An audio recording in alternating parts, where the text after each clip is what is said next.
हज़रात, India के एक मुसलमान घराने की लड़की जिसका नाम आयशा था, जहेज़ का मुतालबा और इज़्दिवाजी ज़िंदगी के झगड़ों से तंग आकर उसने ख़ुदकुशी कर ली। ख़ुदकुशी से पहले उसने अपनी गुफ्तगू भी रिकॉर्ड की, उसकी वीडियो जो है बड़ी वायरल हुई।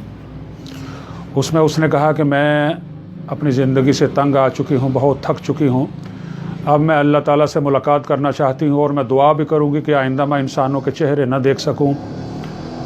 हुआ ये कि तकरीबन 2.5 साल पहले उसकी शादी होती है और माँ बाप उसको 3 तोला सोना और चांदी के भारी ज़ेवरात पहनाते हैं, कुछ सामान भी देते हैं।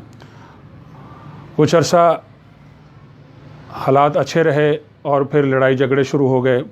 ससुराल वालों ने जहेज़ का मुतालबा करना शुरू कर दिया। लड़के ने 10 लाख का मुतालबा कर दिया और इस सिलसिले में वो मारपीट भी करता था। लड़की को घर भेज दिया। बाप जो एक मज़दूर, एक गरीब आदमी था, उसने कर्ज़ उठाकर 1.5 लाख रुपया दिया अपने दामाद को, लेकिन तब भी वो खुश नहीं हुआ।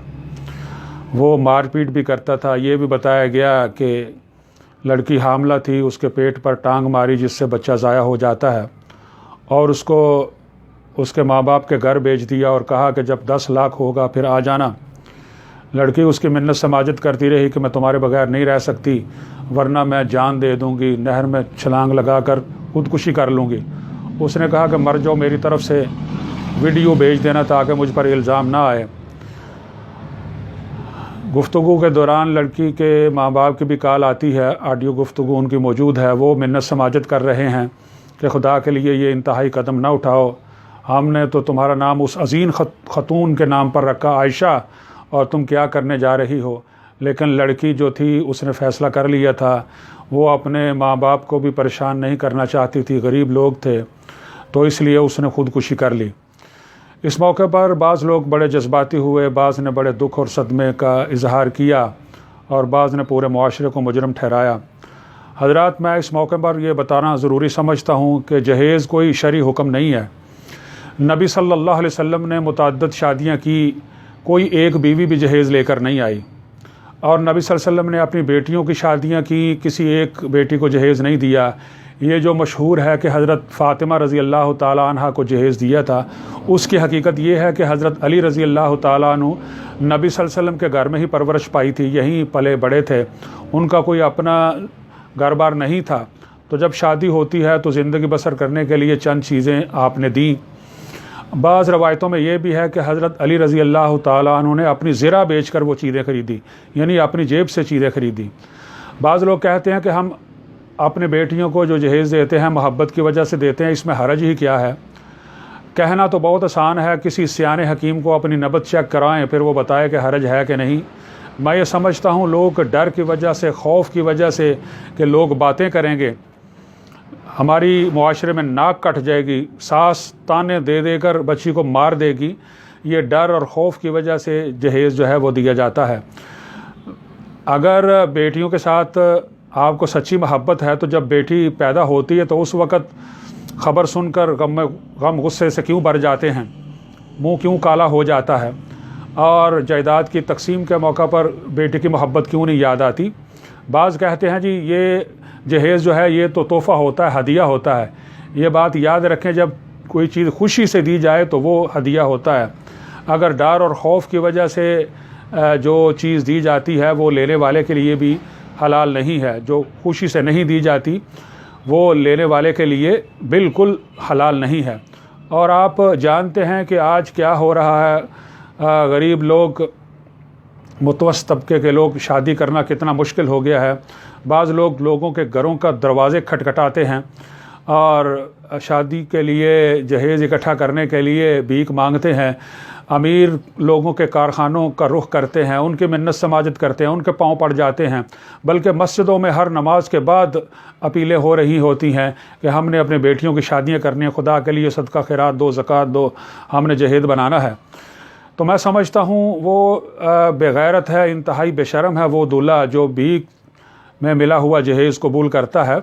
उससे बड़ा बेगैरत बेशर्म कौन होगा जो यानी अपने ससुराल वालों को ये कहे कि मैं इंतहाई मुफलिस हूँ, इंतहाई बेगैरत हूँ, बेशर्म हूँ और मेरे पास कुछ भी नहीं, और खुदा के लिए मुझ पर रहम करो, अपनी लड़की भी दो, अपने और उसके साथ सामान भी दो, मुझे भी लिबास, यानी मैं इतना यानी नाअहल हूँ, नकम्मा हूँ कि मैं एक बीवी के लिए जोड़ा नहीं ख़रीद सकता, बिस्तर नहीं ख़रीद सकता, चारपाई नहीं बना सकता, मुझे अपनी बेटी भी दो और इसके साथ सामान भी दो, और मुझे भी लिबास दो, मेरे माँ बाप को भी दो, मेरे बहन भाइयों को दो, अजीज़ व अकारब को दो, रिश्तेदारों को दो। यानी जो इस कदर यानी नाअहल हो, नकम्मा हो, बेशर्म हो, उसको तो शादी करने की इजाज़त नहीं देनी चाहिए। अगर उसके अंदर ताकत है तो वो भीख में मिला हुआ जहेज़ जो है वो कबूल ना करे। ये अलग बात है कि अगर यानी कोई अपनी बेटी को देना चाहता है, यानी ससुराल वालों की तरफ से कोई मुतालबा नहीं है, कोई उन्होंने लिस्ट या फ़रिस्त नहीं भेजी, तो इसमें कोई हरज नहीं है, कुछ चंद चीज़ें ज़रूरत की दे दी जाएं। मुझे एक दोस्त मेरे बता रहे थे कि जिन्होंने अपनी बेटी की मंगनी की और शादी से कुछ दिन पहले ससुराल वालों की तरफ से ये मुतालबा आया कि हमें गाड़ी भी दी जाए, तो मैंने उसी वक्त रिश्ता तोड़ दिया। हालांकि मैंने गाड़ी देनी थी, मेरे लिए कोई मसला नहीं था, लेकिन जब मुझे पता चला कि ये लालची लोग हैं तो मैंने रिश्ता तोड़ दिया। एक और भी जुल्म होता है लड़की पर, वो ये कि जहेज़ तो एडवांस और नकद ले लिया जाता है, जब हक़ महर की बारी बांधने की बारी आती है, जो औरत का हक़ है, जिसका कुरान मजीद ने हुक्म दिया है, उसको उधार कर दिया जाता है। बल्कि बाज़ ये कहते हैं जी शरी हक़ महर बांधो। यानी मैं हैरान होता हूँ कि सारा प्रोग्राम आया शरीयत के मुताबिक हुआ है, जब यहाँ शरीयत की बात की जा रही है, और कहते हैं जी 32 रुपये 8 आने, ये 25 रुपये ये मशहूर किया हुआ है। ये कोई शरी हक़ महर नहीं है। शरी हक़ महर तो ये है अपनी इस्तात के मुताबिक बांधा जाए, और ये कहते हैं जी शरी हक़ महर बांधो। बाज़ तो दौलतमंद लुत्फ़ उठाने के लिए एक रात के लिए कंजरियों पर लाखों रुपया निछावर कर देते हैं, और वो लड़की जो माँ बाप का घर छोड़कर आई है, जिसने सारी ज़िंदगी खिदमत करनी होती है, और उसके साथ ये मजाक उड़ाया जाता है कि शरी हक़ महर बांधो। ये शरीयत के साथ मोहब्बत नहीं बल्कि मजाक उड़ाया जा रहा है। मैं ये समझता हूँ अगर हम अपने घरों में सुकून चाहते हैं, निकाह की बरक़ात और हुकूक हासिल करना चाहते हैं, तो फिर हमें नबी सल्लल्लाहु अलैहि वसल्लम की अज़वाज मुतहरात को, आपकी बेटियों को, अज़वाज सहाबियात को, उनके उसवा को, उन्होंने जिस चीज़ को मेयार बनाया, जिस चीज़ को तरजीह दी, हमें भी उसी को मेयार बनाना होगा, और तब ही ये घराना जन्नत का नमूना बन सकता है। मेरी दुआ है कि अल्लाह ताला हमारे अंदर इखलास पैदा करे, तक़वा पैदा करे और सुन्नत के मुताबिक ज़िंदगी गुजारने की तौफ़ीक़ अता फ़रमाए।